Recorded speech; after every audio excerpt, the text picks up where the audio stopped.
जी चलिए, तो हमारे साथ यश राज जी हैं और सबसे पहले सर आपको बहुत बहुत धन्यवाद देना चाहता हूँ कि इतना जो कार्यकर्ता के साथ घूम रहे हैं। जी जी, कोई कार्यकर्ता नहीं है यहाँ पे। हाँ। कई हमारे भाई लोग हैं, कई हमारे कुछ बड़े भाई और कुछ हमारे गार्जियन हैं, अभिभावक स्वरूप भी हैं।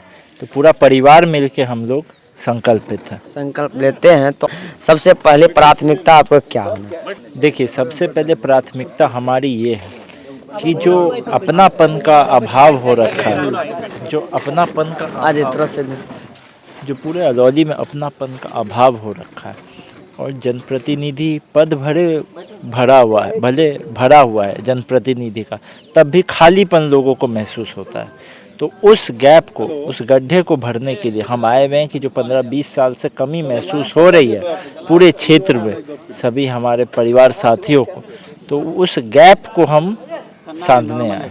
आपके 3 प्राथमिकता क्या क्या होना चाहिए अगर जीत जाते हैं? आपसी प्रेम, आपसी प्रेम, आपसी प्रेम, यही होगी हमारी प्राथमिकता। इसके आगे सब कुछ सुलझ जाता है। जब आपसी प्रेम और समन्वय ही नहीं होगा, पता चल रहा है कि कोई अफसर भ्रष्टाचार में है, कोई प्रतिनिधि किसी पे केस करा रहा है, कोई कुछ कर रहा है, कोई कुछ कर रहा है, सब अपने पावर का, अपने कुर्सी का गलत उपयोग कर रहा है। आपके गरीब गुरबा जो हमारे सभी यहाँ परिवारजन हैं, हमारे पूरे क्षेत्र के, उनके साथ अन्याय हो रहा है, अपमान हो रहा है उनके साथ। तो अगर जब अपनापन का भावना जागेगा, उसके आगे सब सुलझ। जी हाँ। हमारे बड़े पापा पहली बार बने थे आज से करीब 60 साल पहले, आज नहीं 60 साल पहले बने थे 1967 में, और लमसम 50 साल पहले हमारे पिताजी बने थे। फिर उसके बाद फिर वो जब यहाँ से गए, फिर वो दिल्ली भी अभी कुछ साल पहले गए, सांसद बन के बड़े पापा गुजरे। तो इस बीच में 15-20 साल का फासला। और सबसे बड़ी बात ये है कि इस 20 साल में जो राजकोष है हमारे सरकार का, उसका समझिए साइज बढ़ता गया। हर योजना के लिए जो राशि आवंटित की जाती थी वो बढ़ती गई। लेकिन 20 साल बाद भी सरकार के पास पैसा भी है, खजाना भी है, सब लोग भी हैं, लेकिन वैसी मंशा नहीं है, वैसा दिल नहीं है। तब भी अलौली क्यों अछूत है इतनी सारी योजनाओं से? सारी जो योजनाएं भी जो आ रही है यहाँ पे, जो योजनाएं भी गिनी चुनी आती भी है, ये तथाकथित जो मंगल राज चल रहा है 20 साल से सुशासन बाबू का, तब भी इतनी कमियां क्यों हैं?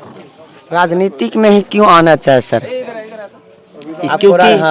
क्योंकि देखिए, बचपन से ही हमने राजनीति देखा था अपने इर्द गिर्द। तो जब हम पढ़ाई कर रहे थे स्कूल में, स्कूली शिक्षा कर रहे थे हम, तो एक बहुत नेचुरल रुझान हमारा सोशल साइंस और पॉलिटिकल साइंस पढ़ने के लिए हुआ।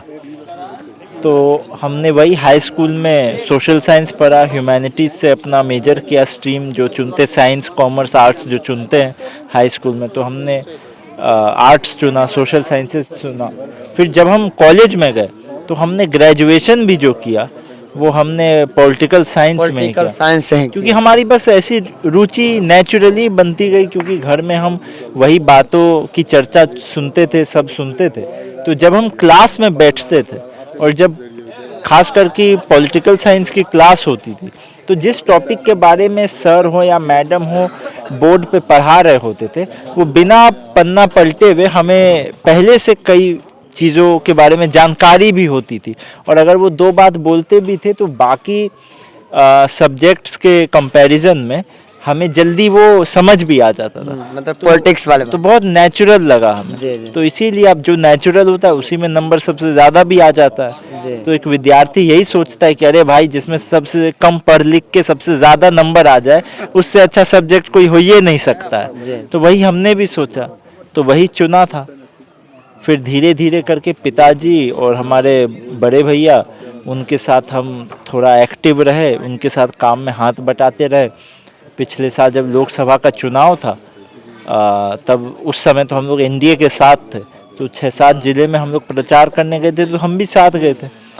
तो फिर जो जमीनी राजनीति होती है, भाई चिराग पासवान भैया जो उस नहीं, तो जो जमीनी राजनीति होती है वो किताबी राजनीति से बहुत अलग होती है। वो कठिन भी होती है, पर जब आपको स्नेह मिलने लगता है तो मज़ेदार भी लगता है।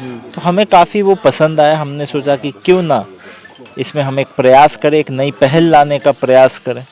एनडीए में जो चिराग पासवान जी हैं, उसके बाद इस लेकर को क्या कहना चाहेंगे? तो आपका जो बड़े भाई भी हैं, उसके पार्टी में से भी तो आ सकते थे। नहीं, देखिए हुआ क्या कि हमारी एक ही पार्टी थी, लोक जनशक्ति पार्टी। जी तो उसका कुछ कारणवश विभाजन हो गया, तो पार्टी दो भाग में बट गई। लेकिन जो वर्तमान में पार्टी है, जो जिसकी स्थापना 2000 में बड़े पापा और पिताजी ने लोक जनशक्ति पार्टी की थी, वही सारे कार्यकर्ता और उसी नीति पे हम लोग आज आगे बढ़ रहे हैं, राष्ट्रीय लोक जनशक्ति पार्टी। और जहां भैया की बात हुई, तो राजनीति का एंगल साइड रखते हुए भी, क्योंकि वो हमारे बड़े भाई हैं, तो स्वाभाविक है, बड़े भाई हैं थे और रहेंगे ही, मतलब अपने हैं, इससे ज़्यादा हम क्या बोले। बड़े भाई है, गार्जियन स्वरूप है। चलिए, बहुत बहुत धन्यवाद। और जिस प्रकार से चुनावी का माहौल चलता था और चुनावी के माहौल के अंतर्गत जो कि यशराज भाई से बात भी की, और बता दें कि इस बार आप लोग बताइए कि अलौली के विधायक कैसा होना चाहिए?